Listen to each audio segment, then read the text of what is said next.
Welcome to Business Today TV. Show number 30. And today, Gerard, we are going to be discussing the business triangle for success. I'm a very visual person, so when I have the triangle and I can imagine my business, and if I can see what I need to do, I can implement. Absolutely.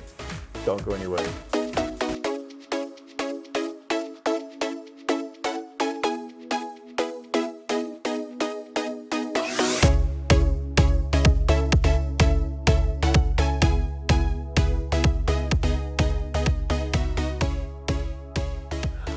Well, it is another show, Gerard, show number 30. I can't believe it's gone so fast. The time goes so quickly, and if you just look back on all the different guest speakers we had and the information that we shared, that does not cost you anything to implement in your business, amazing. Yeah.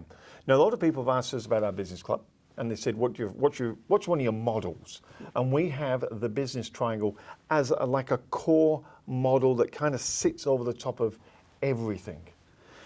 You need to have a model to work from. Otherwise, we will just, that you work a little bit here, you work a little bit there. But when you have a strategy, you get to your goal much faster.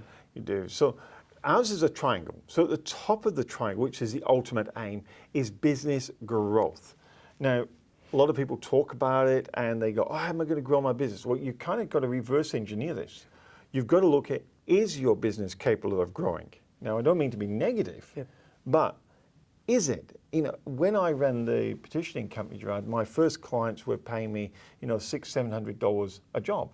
Now I want to have $1 million turnover. How the heck am I going to do it on a 600 or 700?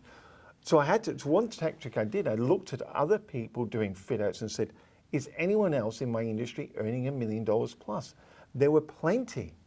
I knew I did. I had to look at what they were doing, and what they were doing was just bigger jobs. That was the core out of everything. That the simplest thing was to go build yourself up to do the 35, 45, 50,000. I mean, I ended up doing a few $100,000 jobs, but they were my core bread and butter. With those, it suddenly became easier to a $50,000 job, 20 of them at $1 million. But we discussed it this morning actually, where we said, are you swimming in the right pond? Are you fishing in the right pond? Because if you're fishing in the wrong pond, you're not going to catch the fish you want. Yeah. So your business growth, first of all, is your business capable of growing? Are the clients there? Is anyone else in your industry doing it? And are you yourself comfortable in getting there as well? Because lots of people aren't. That's why we have business clubs. That's why people know implementation is the key. But support is what actually makes it happen. Yeah. But we've seen many times is if you don't have a strategy, those are the people that stagnate in their business. And because things change so quickly at the moment with technology and new people coming in, you're out of business very quickly. Absolutely. And then you don't have a sellable business to sell. You've got nothing. You got nothing. I'll tell you what, one person that's made sure that doesn't happen to his business, Mr. John Hughes. I believe that self-confidence comes out like perspiration on a hot day. You don't need to pound your chest or raise your voice and tell people how good you are. If you've got it, they will know it. Now, where did it start? I think one of the most significant inputs for me in terms of confidence, as an early teenager, I was a student at the Christian Brothers College in Fremantle. Fremantle was a rough, tough town, city in those days, and CBC was run by the Christian Brothers, and they were tough disciplinarians. Because my mother had kept me too long in a convent, by the time I went down to that big, rough, tough school, all the boys had been together for a number of years. They'd formed their own groups, and I was a bit nervous and used to stutter and stammer somewhat a little bit, and I was the odd one out. But I remember something that happened to me in that school that I've never, ever forgotten. We're involved in the physics laboratory, benches down both sides, a bench along the back, 26 boys in the class. I happened to be up the back in the right-hand corner. What you had to do was dissolve some powder in a liquid in a test tube. There was some of the powder left. It was called precipitation. You had to calculate arithmetically how much of the powder was left. 26 boys in the class, I'm up the back in the right-hand corner. the brother said, I want you to work out your answer. I want you to write your answer down and don't speak till I point to you. And if some of us can remember, that's the way they used to run schools, with discipline. So I write down point 001, last boy in the corner. Everybody got their answer written down? Yes, brother, don't speak till I point to you. No, brother, remember, I'm point 001. Points to the boy on the left-hand bench. Call out your answer, point 01. Second boy, point 01. Third boy, point 01. Fourth boy, ducks of the class the previous year, point 01. Point 01, point 01, point 01, point 01. 25 times till it comes to the new boy in the corner. He said, call out your answer. And Michael, for some unknown reason, whatever it was, I bit the bullet and stuttered out point 001. They all turned around and jeered at me. The dummy, the new boy in the corner, I was right. I've never forgotten that. You stand up to be counted. You're not a sheep that falls in with unison with all the other sheep. You don't fall in line. You don't buckle under peer pressure. Stand up for yourself. You're better to be obdurate and obstinate rather than weak and vacillating. And I am a point 001 and I'll never ever forget it. Love listening to John. He's always got a succinct piece of advice to share with people to help other business owners be successful. And you can't argue. If you look at his success, there's no ways that you can argue with such a successful business person. 50 years. And when we talk to Triangle with John, one of the things he says, well, one of your corners has to be an automated marketing system. And a system means we have in our club, and when we consult with people, we have a 9-step marketing. Broadly speaking, it starts off with, who are you talking to and how you're going to attract them. Then when you're attracted, how do you convince them you're the right person doing business with? And when you've done that, how do you get them to introduce people to you, what we call orchestrated referrals, not just referrals, but orchestrated. So the confusion I think comes with marketing is people listen to the likes of John and us and go, automated, oh, so it's set and forget. No. Every system that you put in, you need to revisit often, also to make sure that things are working. Yeah. We subscribed to a course we thought will be nice to listen to, and they have an automated marketing system which was terrible that I think we halfway through we actually switched off because it's just the way they've done it. Yeah. If you don't do it right, people think you will not care. Yeah. And you don't pay attention to detail, and you might lose your potential client. Yeah. So your marketing plan, we always say review at least every 6 months, and same with your growth strategy, you're analyzing that every 6 months. You can really start to see that when you start asking yourself, so even some basic questions around these and writing them down, you can start to reverse engineer the goals and the strategies to get you where you want to go. One person who's done this very well is Andrew Ford, isn't it? Listening to him, it's just amazing what he achieved, and his business strategies is to me, every time he walks out the door here, I always say, this one thing that I knew I forgot, and now I need to go back and implement. Talking to Helia Singh earlier, and she was explaining that as we grow, that the people we associate with tends to be the level we're attaining, maybe a little bit up, maybe a little bit down, but we tend to be.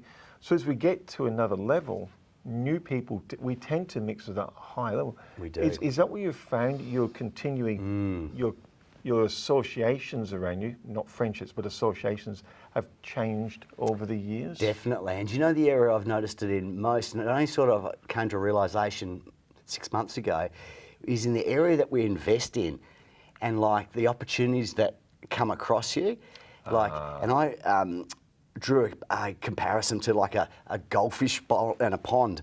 You tend to go from one pond to the other as you sort of become a little bit more wealthy and you've got a bit more money to invest.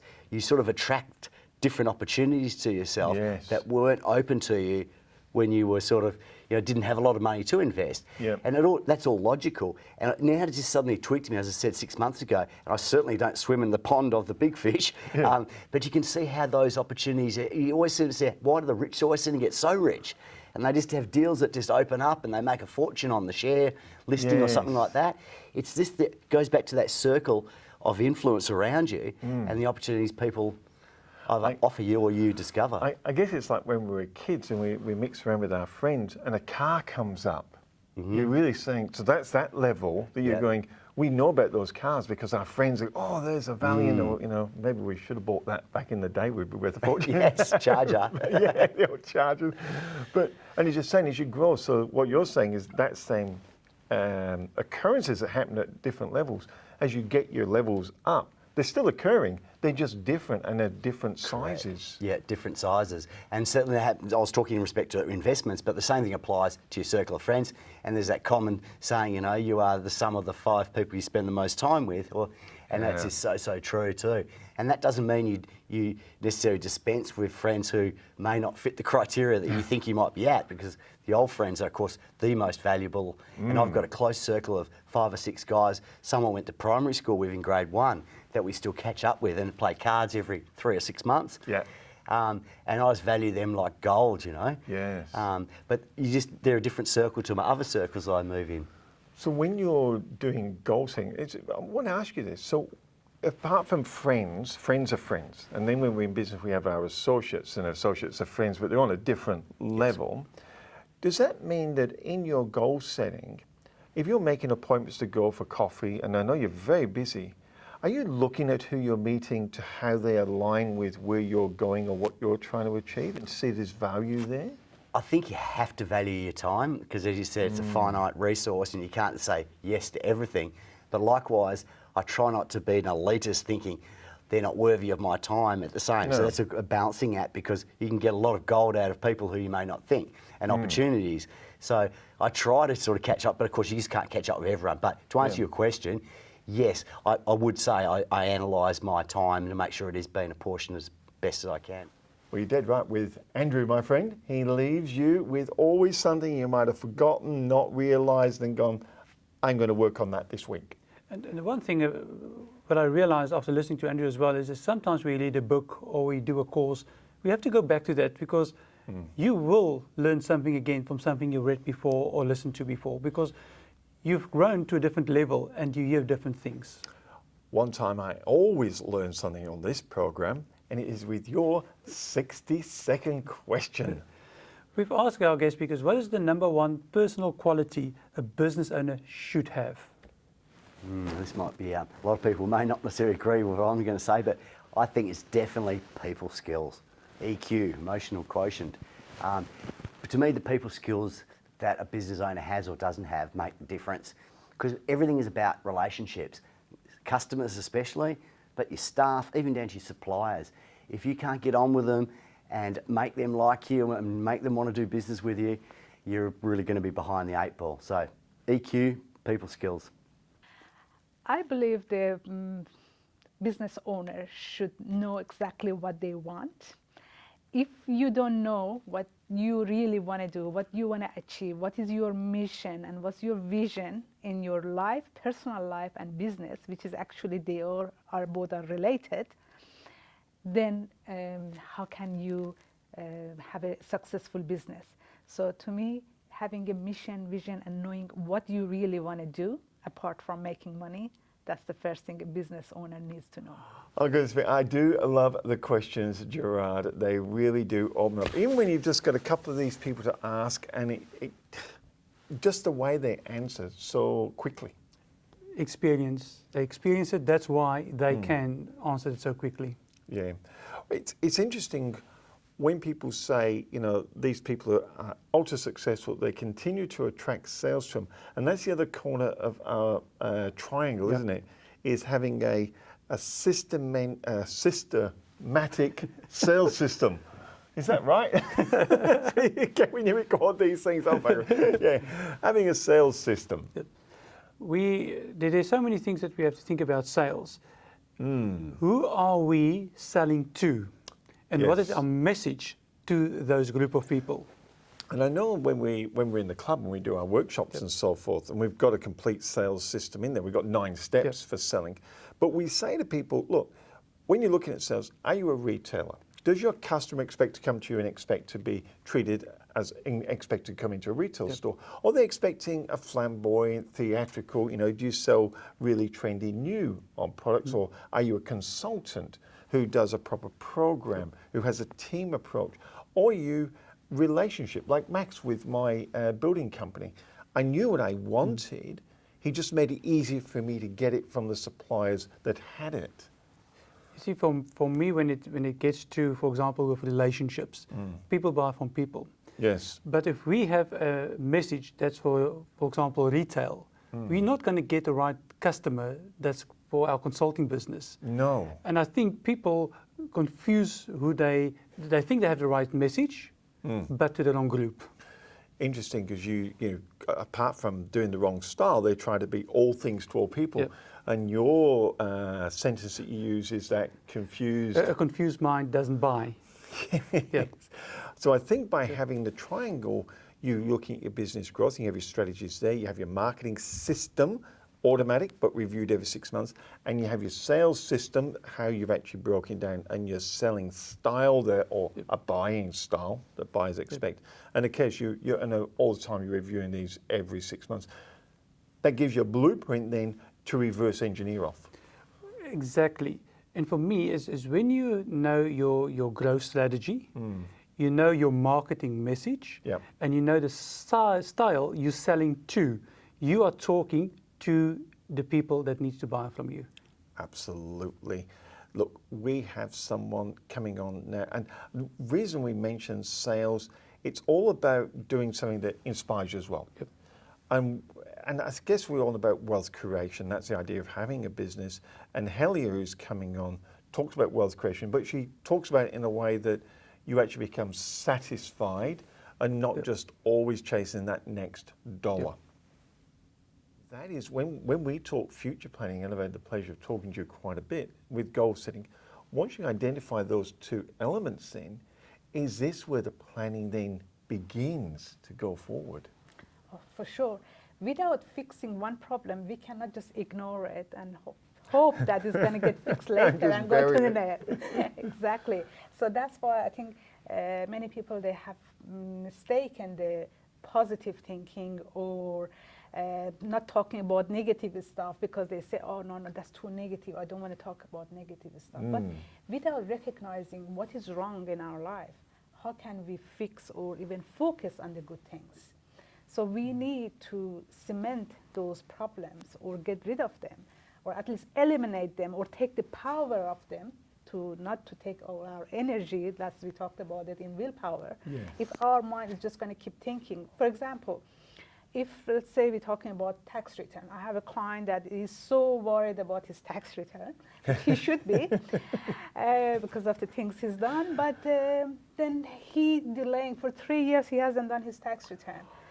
And even though he makes a lot of money and everything is fine, but that problem by itself is eating all his energy away, that even when we look at other stuff, he's worried that, okay, what if this problem will surface later, and how it's going to affect my wealth. So basically, whatever decision he wants to make is affected by the problem he's trying to avoid it. Isn't it ironic? It certainly is. It's interesting. I watched your willpower video. Please check that out on YouTube. You're going to find some of the content in there really, really fascinating. And you actually made that comment that we tend to put things on. I don't even use these exact words, but you're talking about people leave things to the last minute until it just becomes forced, like the pain of what the taxation department may be doing. And then you do it.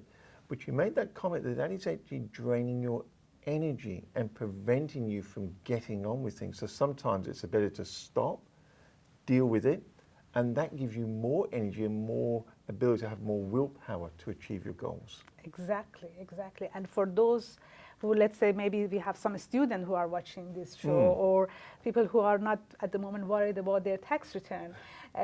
Another analogy I use is, let's say, I'm sure everybody had this experience before. Let's say if you have a toothache, which I bet everybody has that. Holding my hand up already. Yes, somehow in their life, sometimes they had it. If you have a toothache and you don't do anything about it, the ache is not going to go away. No. Okay? It doesn't matter how many painkiller you take to it. It's just going to, every now and then, it's just going to remind you, whether you are in the middle of a very nice meal with your friends, it's just going to pop out, or in the middle of the night, it's going to wake you up. It's there. So until you do something about that, It's going to be there and just taking your energy. So you might as well get on with it. So the first thing for goal setting and future planning, identify where those pain points are that's sapping your energy right now and get them out of the way. Exactly. Otherwise, we will always hide behind the things that, oh, I don't have motivation, I don't have drive. What for? Even if I make the money, so then I have to give all of it to tax, which is, come on, that's a very good problem to have. And don't worry, there are ways to reduce your tax legally. So that cannot be a good reason for avoiding to create wealth. Well, there we are with Helia, with her wealth creation and being happy all the time with what you've got. We're talking about the triangle though. Yeah. And we've talked about that the whole idea of being in business is to have a business growth strategy so your business becomes an investment and helps towards that wealth creation. The other part of the triangle, of course, is to help that is your marketing, systemized marketing there and make it automated, and then your sales. But in the center of that triangle, which really driving it, is you and your customer. And to make sure that you and your customer are matched on saying a message and understanding and wanting to hear that message. And that's why we talk a lot about knowing your why. And then we hit heads sometimes with your why, because I believe I need to know my why, and it's serving humanity. Then Michael comes up and say, you need to know your client's why as well. And if you can do that, and I thought, you're right. It's about my why. It is. But at the end of the day, it is what your clients want and their why. And if you can match the two up, you have a magic business. Yeah. And I guess it came because of our discussion about Cynic. And I was saying, the guy's off the planet. What's it? But, he came around and he said, that I think he uses Apple as an example. Yes. And he grows it. Look, he's right in a way, but wrong in another way. Apple did not do it that way. They actually, first of all, came from Atari. That's why they were very visual in their programming as compared to DOS, which is Bill Gates' computer program. They said, no, let's make it visual. They just love computers. And what they wanted to supply was other people who love computers, but they supplied them as kits. And it wasn't until a retailer said to them, hey guys, my customers don't want kits. They don't want to build the things. They just want a computer. They want a really good looking computer that's really easy to use so they can just start having fun on it. They understood what their customers wanted, and they had to ask themselves, is that something we'd like to do? And they both went, we'd love to do that. We love computers. Hey, if you want us to build them for you, not a problem. And that's where the two come together. But again, they were passionate about it. Yeah. And they've done it. Yeah. But again, you can be passionate about something and nobody else is passionate about it. True. And then you don't make money. Then it becomes a hobby. Exactly. It's interesting because a lot of people say, it's interesting you say about a hobby, you've got something no one wants.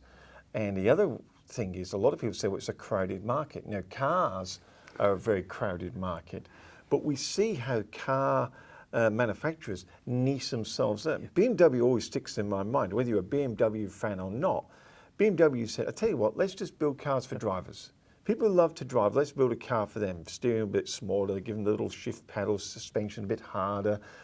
And they build the car for the driver. They didn't worry about passengers. And that's why you see them. I think their taglines are exhilarating drive, or, the ultimate driving experience, the ultimate driving machine. All the taglines because they want to attract the driver.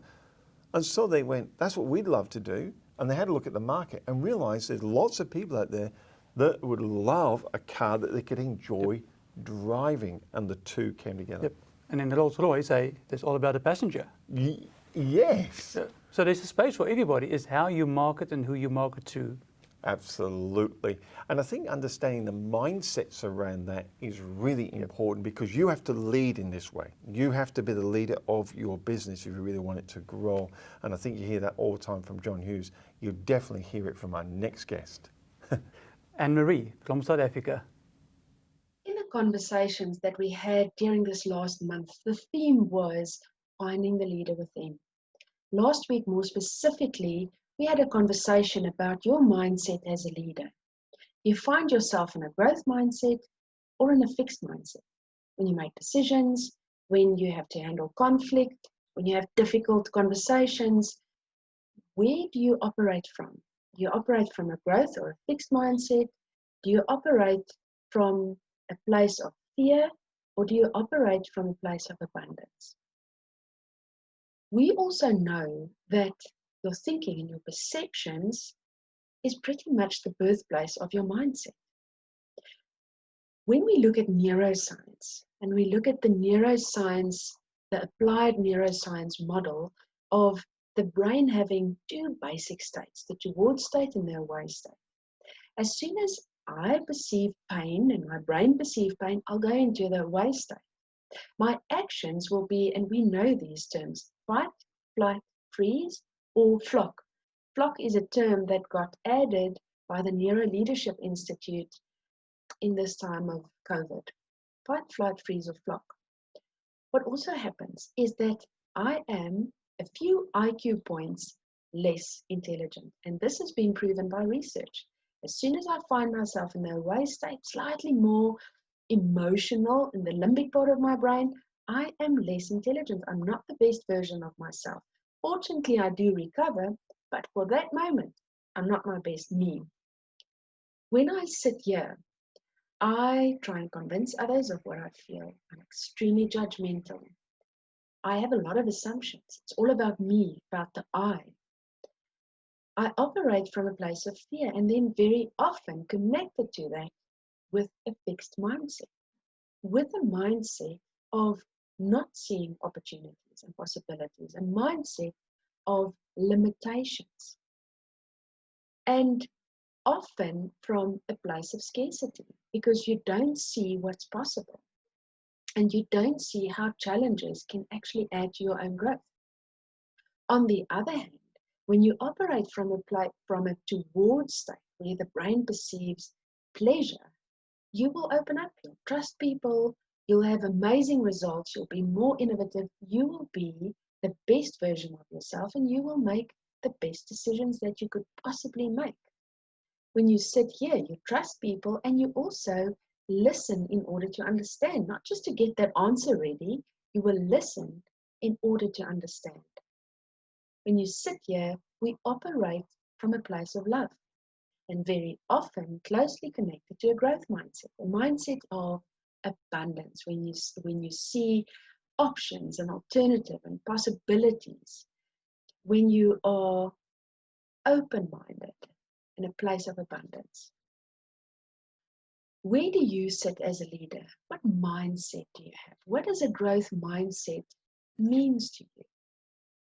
A growth mindset means that we have to embrace our imperfections. We have to understand that we are not perfect, and we have to be able to live with that. We have to be able to make mistakes and to fail and to move on. Seth Godin wrote this amazing article, and it's called Ship It. Please Google it and read it, because this is also about, don't wait for things to be perfect before you put it out there. It was difficult for me, these recordings. After the Hardy-Doors and my tenses and the dog and the washing machine, I hear all these things and I think it's not perfect. But if I had to wait for it to be perfect, I'll be busy for another 8 hours. Life is not perfect. Embrace that. Have a bit of grace with yourself and move on. Another thing, having a growth mindset means that you see the journey and not just the end destination. And it's great to have big, hairy, audacious goals, but we also have to be present in the here and the now, because it's only here and now that we can actually make decisions. It's only in the here and the now that we can be a leader, not in the narrative of the past or in the future. It's when we have mindful attention awareness that we are the best leaders that we could possibly be. And speaking about goals, when you get there, celebrate it. Because what so often happens, we just move on to the next bigger, more grandiose goal that we can find. And we never just pause a bit at what we have achieved. Celebrate success. As a leader, wake up to the mindset that you find yourself in. Wake up to the fact that the mindset that you're in determine your outcomes. And that if you do have a growth mindset, that you will also have abundance and endless potential. And you will definitely see this in your results and in your interaction with your team. What a show. I've really enjoyed it, and talking about that triangle of business growth, systemized marketing, a confirmed sales strategy, so confused minds, and putting yourself in the center and see if you can find a match in there with your marketing message that will attract people to it. But you need to have the right mindset to be able to say, I need to change something in my system. So mindset, that's where Annemarie comes in with the coaching, is you need the right mindset. Absolutely. And we always say, you can listen to all this, but the number one secret to business success is implementation. And underlying that is, like any foundation, support. Look, if you're interested, click that link and have a look at our business club. It's $9.90 a week. Hear great talks from us. Access our business library from personal development, business development, marketing systems, sales systems, everything you could possibly want in a complete. I think there's over 100 videos in that. I think 115 videos. Yeah. So lots to have a look at. Have a look around. Take the when is enough little test. It's absolutely free on the front. Enjoy that one. And we'll go out with a very special treat from Mr. John Hughes. But until next time, it's goodbye from me. Goodbye from me.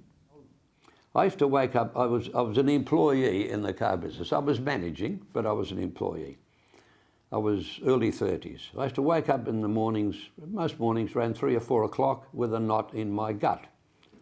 I had all the tests, went to the doctors, I couldn't find anything wrong, but the knot in my gut persisted. I'd only recently got married and I'd borrowed the deposit to buy the house. I had no money. And then I saw advertised in the paper an auction for a service station site at 196 Albany Highway, Victoria Park, just over the causeway. So I didn't go to the auction because obviously I didn't have any money. So I rang up the auctioneer the next day, hoping that they'd tell me that it had been sold to get the monkey off my back, but it hadn't. So I didn't sleep too well the next night, and I rang them up the next day and I made them an offer they couldn't possibly accept.